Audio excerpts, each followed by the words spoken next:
Alright guys, in today's lesson we're going to look at what is a slope field and how it relates to differential equations. So again, an equation that looks like this, where you're given a derivative, it's called a differential equation, which is an equation that contains the derivative.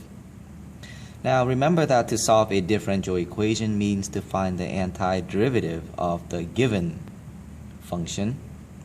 That also satisfies an initial condition among the family of equations. In other words, there are a lot of antiderivative functions, but we want to pick one that satisfies the given initial condition. Unfortunately, there will be times where it is impossible to find the antiderivative of the given function. So what we do is we use what's called the slope field to try to identify the unique solution, which means that graphically we can see what the solution looks like, but algebraically we might not be able to write down the antiderivative. So the best way to understand slope field is for us to draw some by hand. Alright, so what a slope field is? A slope field is a plot of short line segments with the slope of the antiderivative. Alright, because really we're given the derivative, which means that we're given the value of the slope of the antiderivative.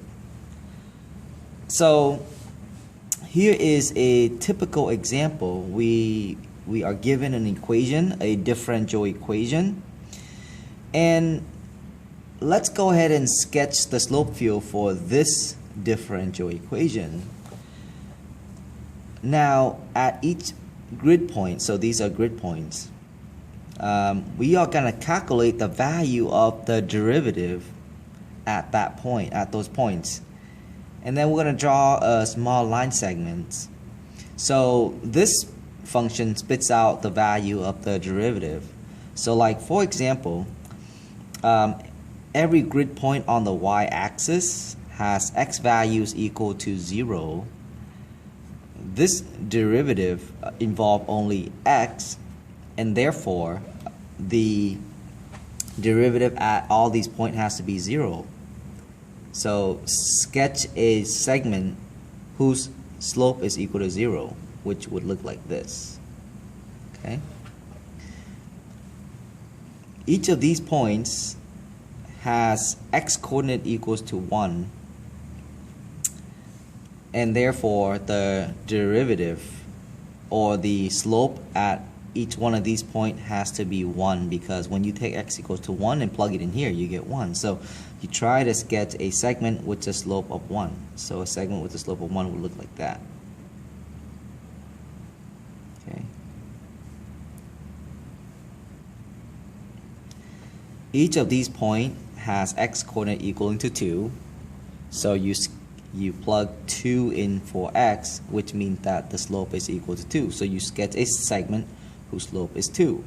Right? So you want to sketch it like a little bit steeper, like this. Okay. And then all these has x coordinate equals to 3. If you plug it in there, you get a slope of 3. So you sketch a segment with a slope of 3. Over here, all these x values are equal to -1, because, for example, this point would be like -1, 1, -1, 2. So all the x values are -1. Plug -1 in here. That gives you the slope, which is -1. -1 should be falling. So we sketch a line that's falling with a slope of -1 like that. Okay. All these x values, all these points has x values of 2, of -2. Plug -2 in here, you get a steeper line that looks like this. And then similarly, all these x values have slope equal to -3. Now what we've done so far is we have drawn a slope field for this differential equation. Now the slope field kind of give us a look and a feel for what our antiderivative looks like. And if you look carefully, the antiderivative will look something like quadratic. See, so it will look something like maybe quadratic. It will look something like that. All right. So what we've done is we got a visual look at what our antiderivative is without even knowing the function algebraically.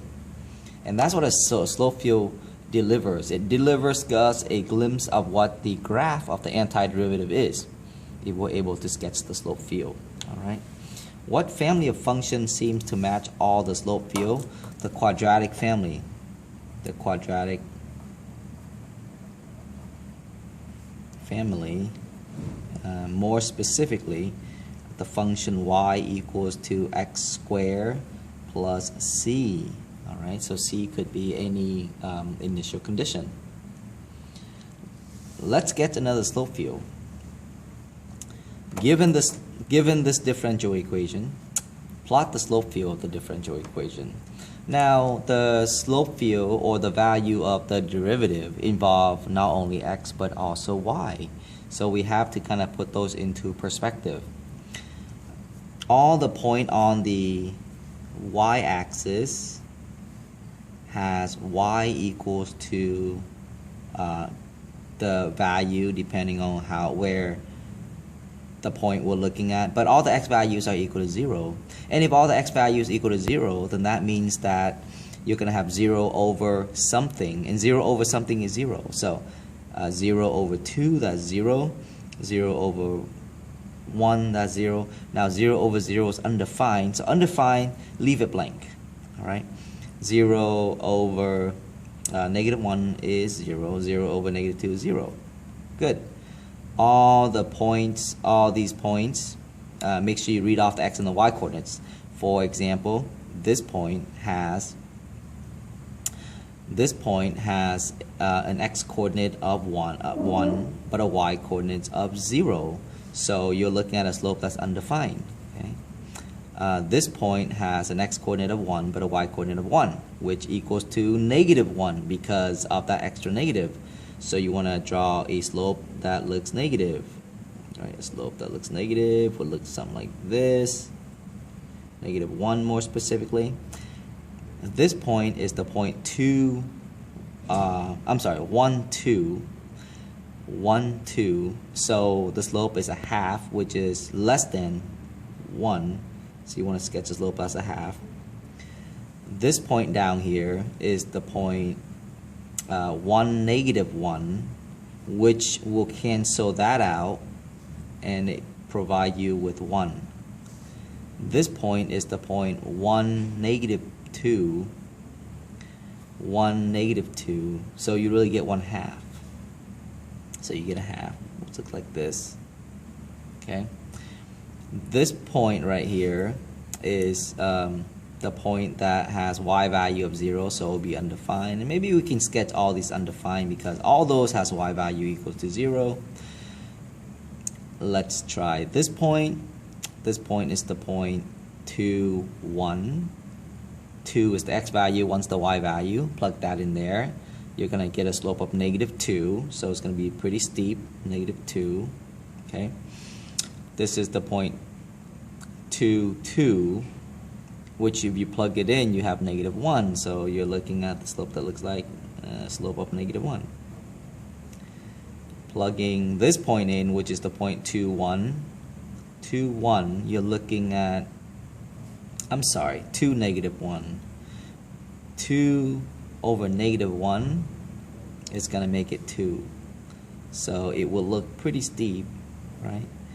This is the point 2, -2. If you plug 2 and -2 in, you're going to get 1. So slope's going to look like this. All right, good. So we plotted that side. Let's also plot this side. This is the point -1, 1, -1, 1. That becomes 1.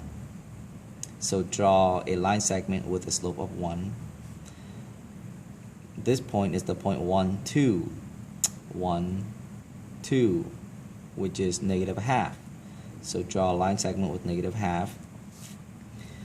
Let's finish this point. This point is the point 2, 1, 2, 1, to 1. Sorry guys, never mind. Sorry, negative 2, 1.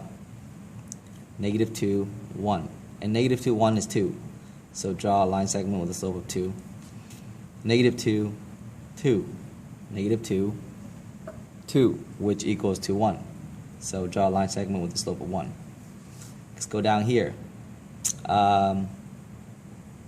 Negative 1, negative 1. Negative 1, negative 1 is negative 1 slope. So it should be like right here. Negative 1, negative 2. Negative 1, negative 2 is going to be a half. So you want to draw a slope that looks like a half.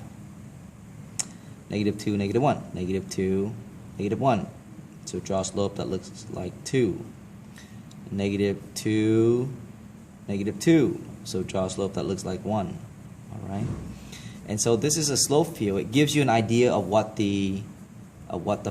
family you're looking at. And it seems like if you did this correctly, you're looking at the equation of a circle. See? Antiderivative of that could be a circle or something like that. Very good. Alright, now other challenges that you could be facing on an AP exam is they will give you a slope field and they will ask you which of the following is the differential equation for the given slope field. So the way how we could do this is we could analyze perhaps the slope field or the line segment on the x-axis first and then the y-axis to see which one kind of correlates. We can also try to analyze the value of these. Now notice that all these slopes are the same, right? And no matter whether or not you're at a different x value, the slope are the same, which kind of give us a clue that the slope did not depend on the x value. All right, so by analyzing this line right here, I can kind of tell that the slope cannot depend on the x value because even when the x value changes, the slope remains the same. So the slope only depends on y. Because as y change, the slope, as y gets bigger, the slope gets steeper. So the slope has to depend on y. By knowing that, I can immediately eliminate this function because this depends on x. This function says the slope is 1 everywhere, but clearly the slope is not 1 everywhere because the slope does change. We can also eliminate this guy. Alright, so what boils down to two values. Is it b or d? Alright, and so we analyze, well, the slope should based on what d is saying, the slope should always be positive because you're squaring everything. But clearly the slope is not all positive. The slope is positive here, is positive when y is, well, the slope is positive for some y, and it's also negative for some x. And the only option is it has to be b. And once you figure out or make a good answer choice, you can always try to test to make sure that that works. What if you plug in 0, 1? If you plug in 0, 1, what do you get? If you plug in 0, 1, you would get a 0, 1. You would get a negative slope. Does 0, 1 provide a negative slope? If you plug in 0, 2, 0, 2, oh, right here, I'm sorry, 0, 1. If you plug in 0, 1, you get 1.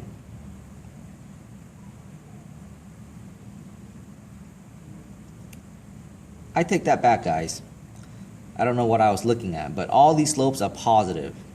Notice that none of them are negative slope. All these slopes are positive.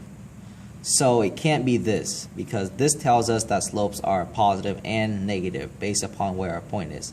But clearly when I pick a test point, and this is why I pick a test point, like for example, when I pick a test point 1, 1, I realize that the slope is positive, right? But if you plug 1, 1 in here, the slope is negative. So it can't be this one, therefore it has to be option D. Okay. Alright, example 4. Which of the following is the slope field for the following differential equation? let's analyze, and there's a lot of work here, but let's analyze some of the, perhaps the x-axis first. Looking at the x-axis, I know that at 0, 0, at x equals 0, y equals 0, it should equal to 0. As x gets larger, the slope do get steeper. So that does seem to coincide with this value, because as x gets larger, it gets larger. Now it can't be c, because c says the slope is x times y, and as you can see, when x gets larger, on the x-axis, y is always equal to 0. And that means that if this was the differential equation, then the slope would have been 0 everywhere. So it can't be that. And if it can't be that, it can't also be this. So you boil down to two options, either this or that. All right. So now let's analyze the y-axis. Okay, because all these values have y equal to 0, which makes sense. But let's analyze the y-axis. More specifically, let's analyze this point right here, which is the point 1. This is the point 0, 1. When I plug in 0, 1, I'm going to get a positive number. When I plug in 0, 1, I'm going to get a negative number. Clearly, this slope is a negative slope, so it has to be option B. Okay.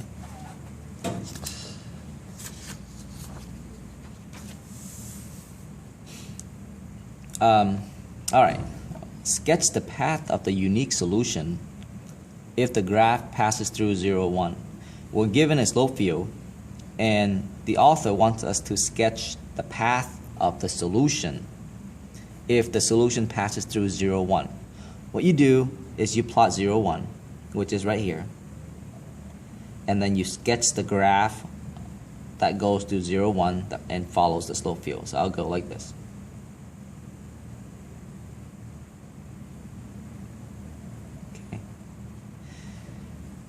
There you go. You got it. You sketch the path of the unique solution that goes to 0, 1. Awesome. Sketch the path of the unique solution if the graph passes through 0, negative 1. So plot 0, negative 1, which is right here, and then sketch that path. Try your best.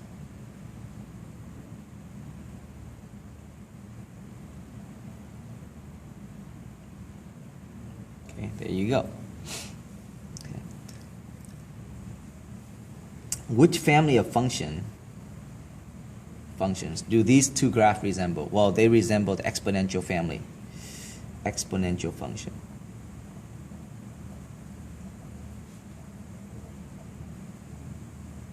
Okay. All right.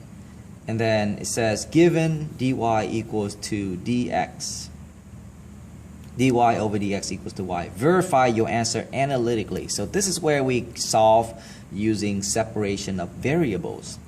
Start off by multiplying both sides by dx. So you have dy equals to y dx.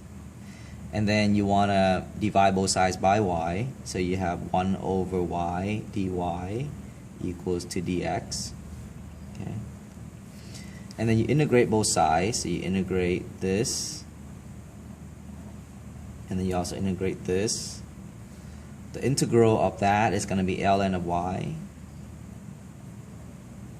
The integral of that is going to be, remember that this is equal to 1. So the integral of this would be equals to x plus c. All right. Now, remember, you're trying to solve for y to recognize the exponential function. To solve for y, the trick is to raise both sides by e, because e to the ln is y. So raise both sides by e. Okay, so I raise both sides by e.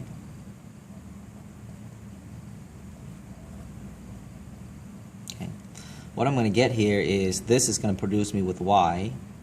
And what I'm going to get here is I'm going to get e to the x times e to the c. Now, e to the c is just another constant. So I'm going to call it another letter. So I'm just going to use the same letter because a constant is just a constant. So y equals to, I'm going to call it the letter c. Okay, so call this the letter c times e to the x. And therefore I have solved my differential equation. That is the function that we're looking at. right? And so the initial condition will kind of determine what C is. Since the graph, for example, since the initial condition for the first graph went through 0, 1, C would have been 1. The second graph went through 0, -1. If we were asked to find a unique solution algebraically, this graph would be represented by y equals to negative e to the x. I'll see you guys on Monday.